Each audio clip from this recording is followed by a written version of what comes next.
नमस्कार दोस्तों, बहुत बहुत स्वागत है आपका इंडिया नाउ में और मैं हूं संदीप पाल। लोकसभा चुनाव के बाद भी अभी सियासी जंग थमी नहीं है। लोकसभा चुनाव के बाद एक लिटमस टेस्ट होने जा रहा है। एक और अग्नि परीक्षा सामने है, सियासी दलों के सामने है यूपी में।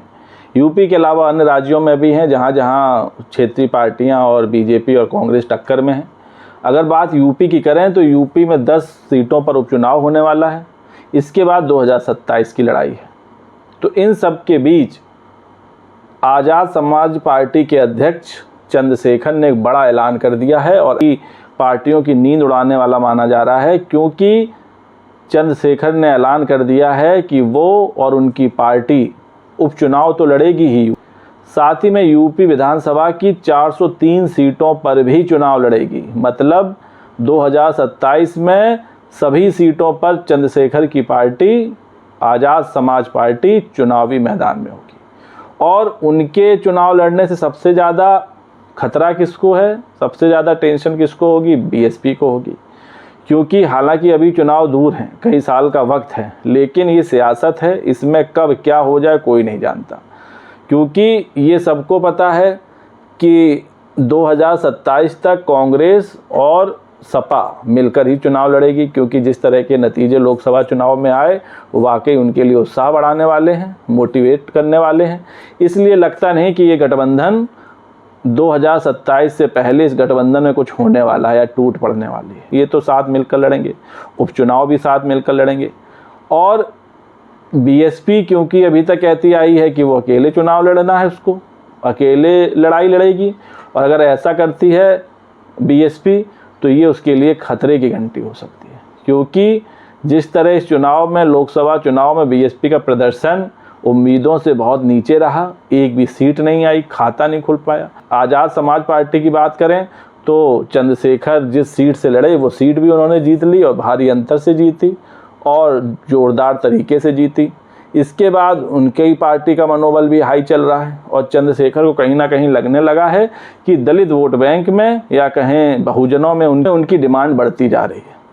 और ये काफ़ी हद तक सही भी लग रहा है, क्योंकि मायावती का प्रदर्शन, उनकी पार्टी का प्रदर्शन जिस तरह बीते लोकसभा चुनाव, विधानसभा चुनावों में रहा है वो निराशाजनक रहा है। ऐसे में अब दलित वोट बैंक, बहुजन जो हैं और भी पिछड़ा वर्ग या कहें अगड़ा वर्ग के लोग हैं, उनको भी एक किरण दिखी है, उम्मीद की किरण दिखी है, और वो किरण दिखी है आज़ाद समाज पार्टी के तौर पर। एक सांसद वाली ये पार्टी विधानसभा की 403 सीटों पर चुनाव लड़ने की बात कह रही है।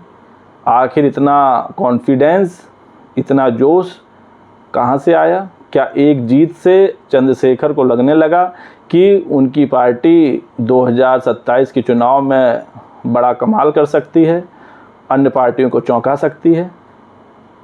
और हो तो ये भी सकता है कि 2027 आते आते जिस इंडिया अलायंस से चंद्रशेखर की पार्टी का गठबंधन लोकसभा चुनाव में नहीं हो पाया था, वो शायद 2027 के विधानसभा चुनाव में हो जाए।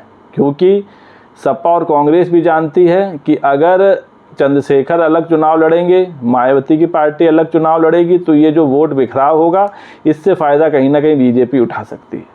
तो ये पूरी कोशिश होगी कांग्रेस और सपा की कि 2027 के चुनाव से पहले चंद्रशेखर को अपने पाले में ले आया जाए, ताकि जो दलित वोट बैंक है वो इंडिया अलायंस की तरफ शिफ्ट हो जाए। हालांकि इस बार भी अच्छा खासा वोट बैंक दलितों का, बहुजनों का इंडिया गठबंधन को मिला है, इसमें कोई शक नहीं।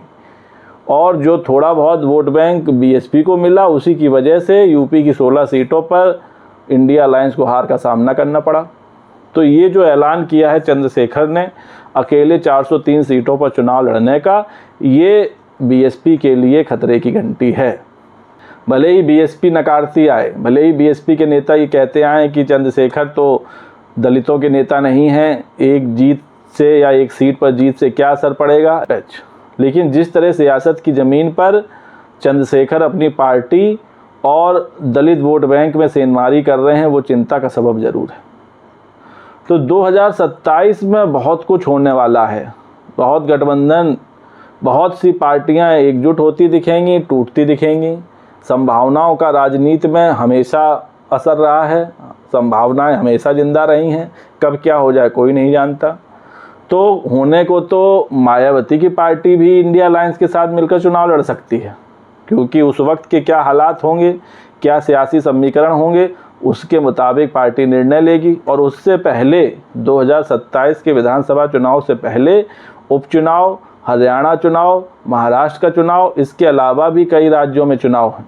तो उन राज्यों में इन क्षेत्रीय पार्टियों की क्या स्थिति रहेगी, बिहार में भी चुनाव होना है, तो इन राज्यों में क्षेत्रीय पार्टियों का क्या स्थायित्व रहेगा, क्या स्थिति रहेगी, उसके मुताबिक 2027 की रणनीति तैयार करेगी।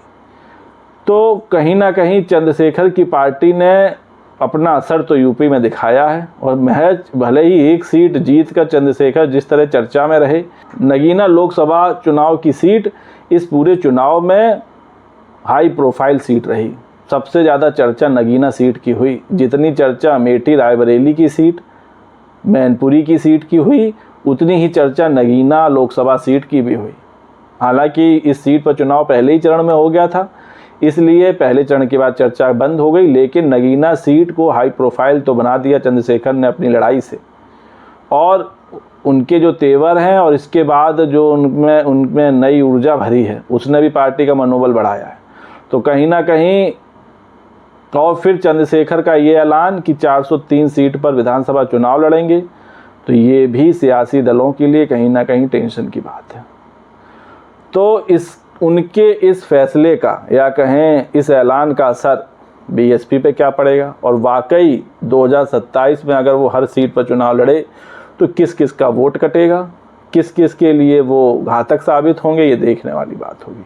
फिलहाल तो इस वक्त बीएसपी की टक्कर भी चंद्रशेखर की पार्टी से भी है, क्योंकि नुकसान कहीं ना कहीं चंद्रशेखर की पार्टी भी उनको 2027 में पहुंचा सकती है। हालांकि लोकसभा चुनाव में तो एक ही सीट पर चुनाव लड़ा था, तो वहां बीएसपी के प्रत्याशी की करारी हार भी हुई, लेकिन चंद्रशेखर का ये ऐलान मायावती के लिए चिंता का सबब बन सकता है। तो दोस्तों, इस वीडियो पर आपकी क्या राय है? क्या चंद्रशेखर वाकई 2027 के विधानसभा चुनाव में एक बड़ी चुनौती बनकर उभरेंगे सियासी दलों के लिए? और सबसे ज़्यादा टेंशन मायावती की पार्टी बीएसपी को हो सकती है? अपनी राय कमेंट करके दें। वीडियो पसंद आया हो तो चैनल को लाइक, शेयर और सब्सक्राइब करना ना भूलिए। तब तक के लिए नमस्कार।